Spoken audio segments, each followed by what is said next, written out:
पिछले लेक्चर में हमने ये देखा था कि किसी भी करंट कैरिंग वायर की वजह से उसकी अराउंड जो मैग्नेटिक फील्ड प्रोड्यूस होती है, उस मैग्नेटिक फील्ड को हम कैसे निकाल सकते हैं।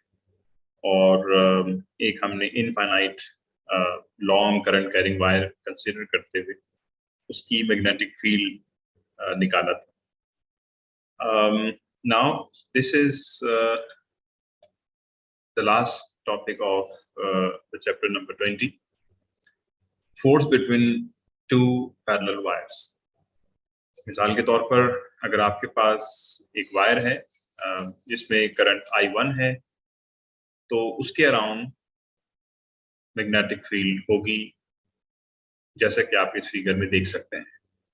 और मैग्नेटिक फील्ड की जो डायरेक्शन है वो आप राइट हैंड रूल से निकालेंगे, और उस मैग्नेटिक फील्ड की जो स्ट्रेंथ है, उसका जो मैग्नीट्यूड है, उसके लिए हमने पिछली क्लास में एक फॉर्मूला लिखा था। उसकी मदद से आप मैग्नेटिक फील्ड निकाल सकते हैं। सो अब दो करंट कैरिंग वायर हैं, दोनों अपनी अपनी मैग्नेटिक फील्ड प्रोड्यूस कर रहे हैं। तो जब आपस में दो वायर को बहुत ही करीब लाया जाएगा एक दूसरे की मैग्नेटिक फील्ड की वेसिनिटी में, तो ये वायर एक वायर दूसरे वायर पर फोर्स एक्सर्ट करेगा। So let's begin. We have seen that a wire carrying a current produces a magnetic field. Also, a current carrying wire feels a force when placed in a magnetic field. क्योंकि एक magnet की vicinity में दूसरा magnet जब आप लेके आते हैं, तो दोनों के दरमियान एक नॉन कॉन्टैक्ट फोर्स है, एक दूसरे के ऊपर फोर्स लगाते हैं।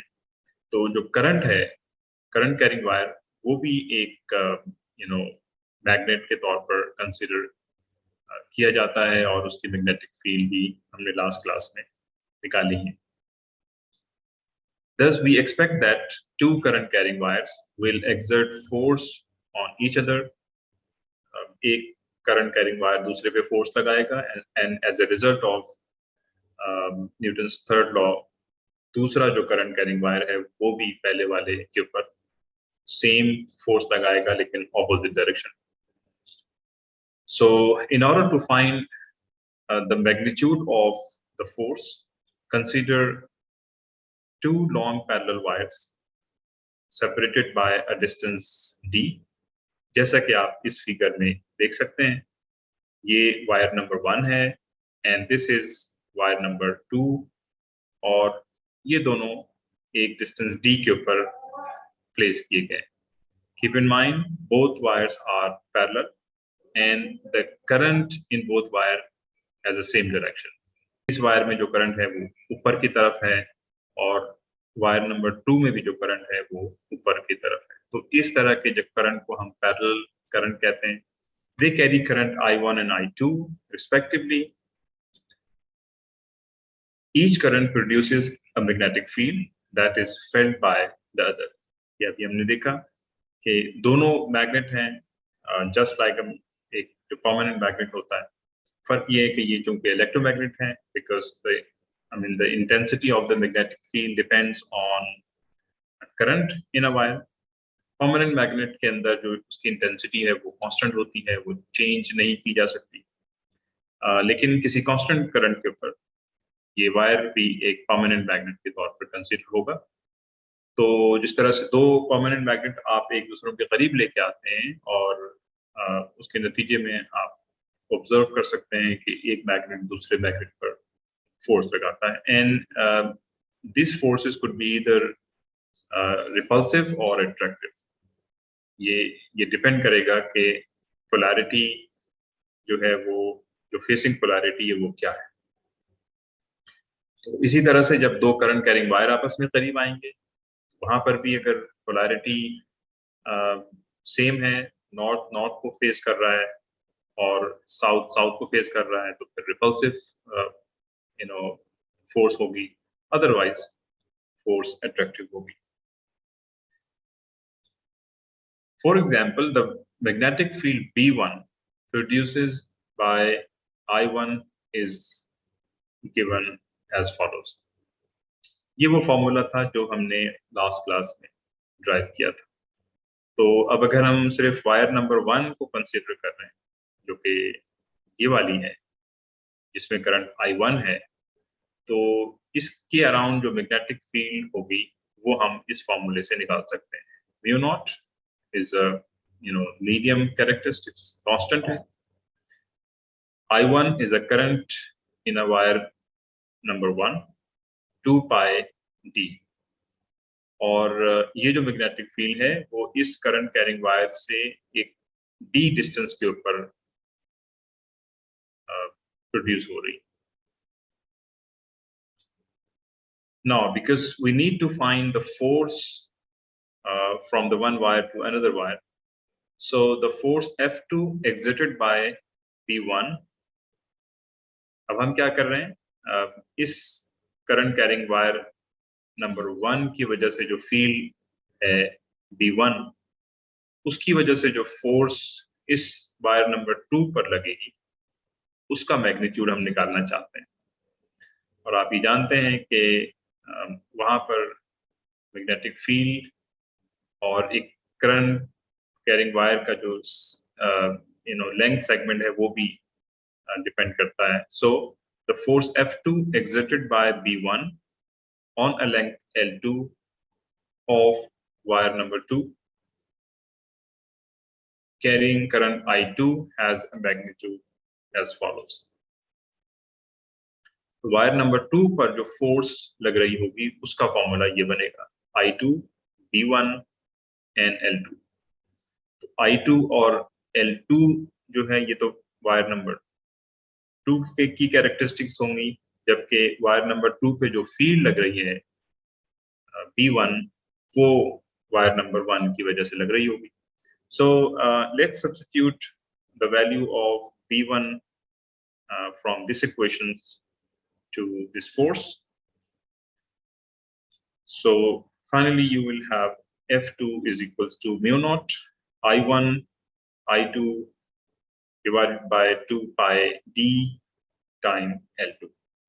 तो ये एक हमने फॉर्मूला निकाल लिया है, and this is the force on wire number 2, इसीलिए यहाँ पर इंडिसेस में 2 का इस्तेमाल किया गया है।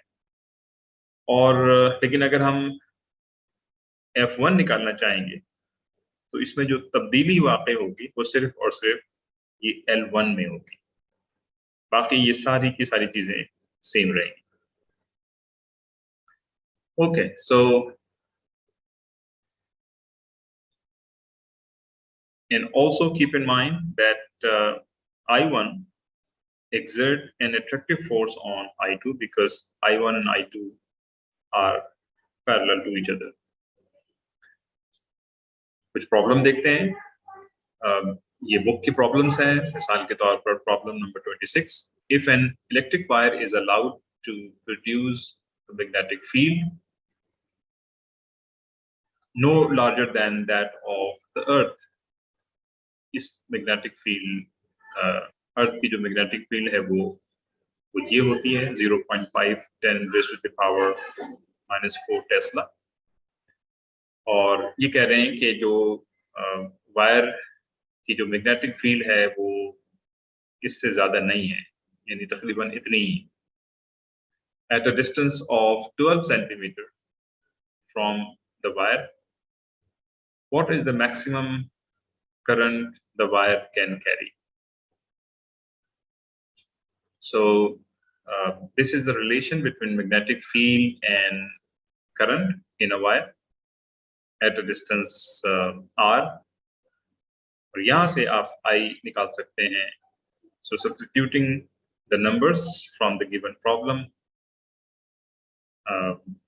ये 12 सेंटीमीटर को आपने सेंटीमीटर में कन्वर्ट किया है, मैग्नेटिक फील्ड की वैल्यू है 4 pi 10⁻⁻⁷ Tesla meter per ampere.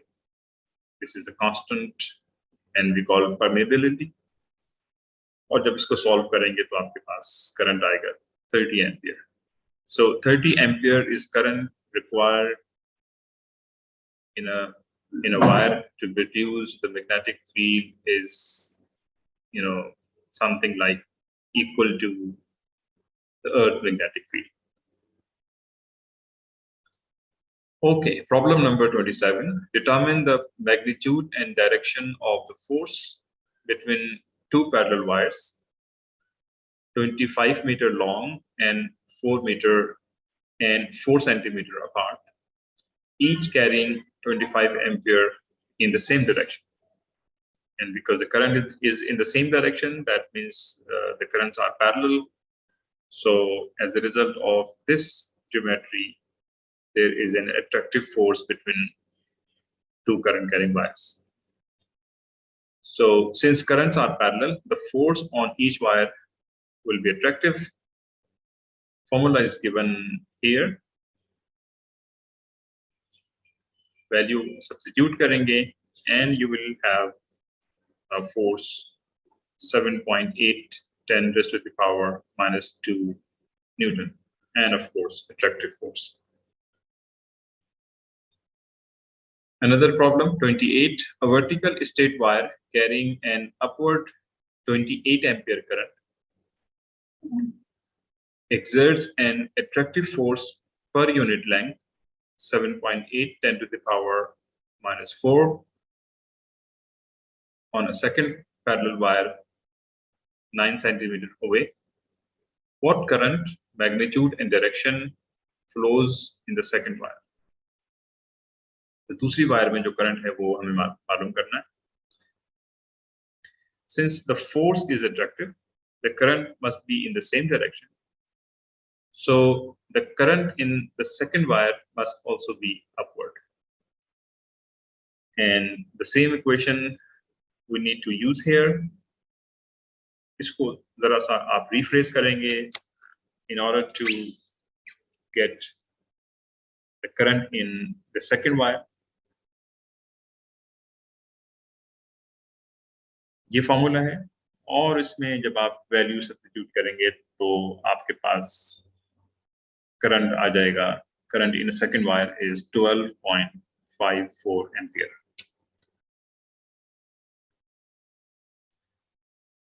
Okay, now this is chapter number 21, electromagnetic induction and Faraday law. इस चैप्टर में हमने पिछले चैप्टर में हमने ये देखा था कि इलेक्ट्रिसिटी और मैग्नेटिज्म में एक बड़ा अहम रिलेशन है. यानी इलेक्ट्रिसिटी से मुराद कि किसी भी वायर में जब आप करंट फ्लो करवाते हैं तो उस करंट फ्लो के नतीजे में उस वायर की सराउंडिंग में मैग्नेटिक फील्ड प्रोड्यूस हो जाती है. अब as a result of this phenomena ये हम देखना ये चाहते हैं कि क्या इसका रिवर्स भी पॉसिबल हो सकता है. यानी मिसाल के तौर पर आप किसी वायर किसी करंट कैरिंग लूप में जिसमें कोई बैटरी नहीं लगी हुई, कोई पावर सोर्स नहीं है, उसको आप किसी मैग्नेट के पास लेके जाएं तो क्या कोई मैग्नेटिक फील्ड किसी करंट कैरिंग लूप में करंट फ्लो करा सकता है जबकि उसमें कोई पावर सोर्स ना हो. यानी अगर आप इस फिगर को देखें तो ये आपके पास कॉपर वायर है.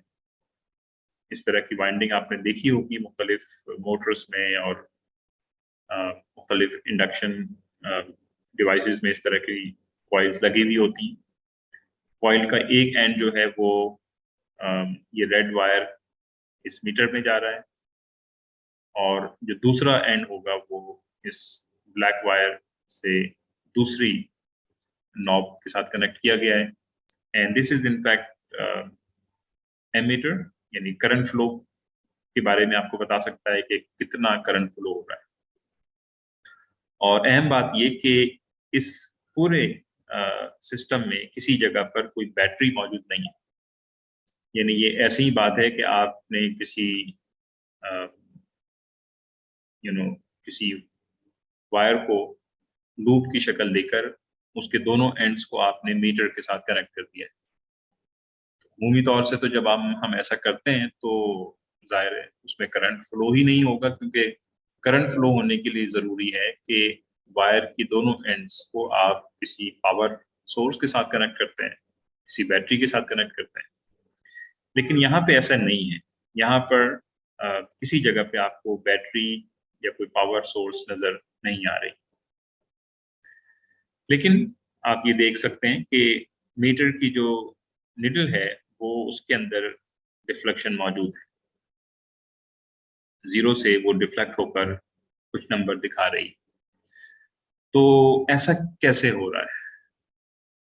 तो इसकी एक पॉसिबिलिटी ये है कि ये अगर आप देखें तो एक परमानेंट मैग्नेट या जिसको बार मैग्नेट कहते हैं, उसको आप पकड़ के इस वाइंड लूप के अंदर ले जाने की कोशिश कर रहे हैं और साथ-साथ बाहर भी निकालने की कोशिश कर रहे हैं। तो ये एक ब्लर्ड पिक्चर इसलिए नज़र आ रही है कि इसको आप you just in and out इस बार मैग्नेट को इस होल में इन एंड आउट कर रहे हैं एक कांस्टेंट स्पीड के साथ। तो जब आप ऐसा करेंगे तो उसके नतीजे में इस लूप में करंट फ्लो होना शुरू हो जाएगा। तो ये बिल्कुल उसका रिवर्स फिनोमेना है जो कि हमने चैप्टर नंबर 20 में देखा था। वो क्या था? यानी चैप्टर नंबर 20 में हमने देखा था कि जब भी किसी वायर में करंट फ्लो होगा तो उसके अराउंड मैग्नेटिक फील्ड प्रोड्यूस होगा। यहाँ पर हम क्या देखना चाहते हैं? यहाँ पे हम ये देखना चाहते हैं कि किसी भी वायर के अराउंड आप मैग्नेट लेके आएंगे तो उसके नतीजे में इस वायर में करंट फ्लो होगा। तो इसका मतलब ये होगा कि किसी पावर सोर्स या किसी बैटरी जो कि करंट फ्लो कराने के लिए इस्तेमाल होती है किसी भी सर्किट में, वो दो तरह की हो सकती हैं। एक तो वो बैटरी है जो कि हमने पहले पढ़ रखा है, जिसमें केमिकल होते हैं, जिसमें इलेक्ट्रोलाइट्स होते हैं। आप दो इलेक्ट्रोड्स एंटर करते हैं तो उसके नतीजे में आयंस जो है वो रिस्पेक्टिव इलेक्ट्रोड्स की तरफ जाते हैं और करंट प्रोड्यूस होता है किसी सर्किट में। और एक पॉसिबिलिटी किसी भी पावर सोर्स की या बैटरी की ये भी हो सकती है कि आपके पास कोई केमिकल नहीं है, कोई इलेक्ट्रोड्स नहीं है, कोई इलेक्ट्रोलाइट्स नहीं है, बस आप किसी भी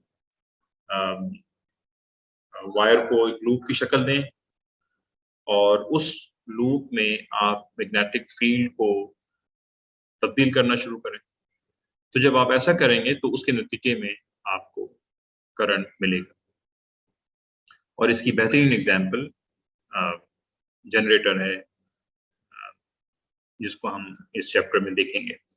तो बस आज के लिए हम इसी पर क्लास एंड कर रहे हैं। नेक्स्ट क्लास में हम इसकी डिटेल देखेंगे कि ये बेसिकली ये जो फिनोमेना है ये कैसे होता है, इसकी फिजिकल अंडरस्टैंडिंग क्या है और फिर इसकी मैथमेटिकल इक्वेशन क्या है।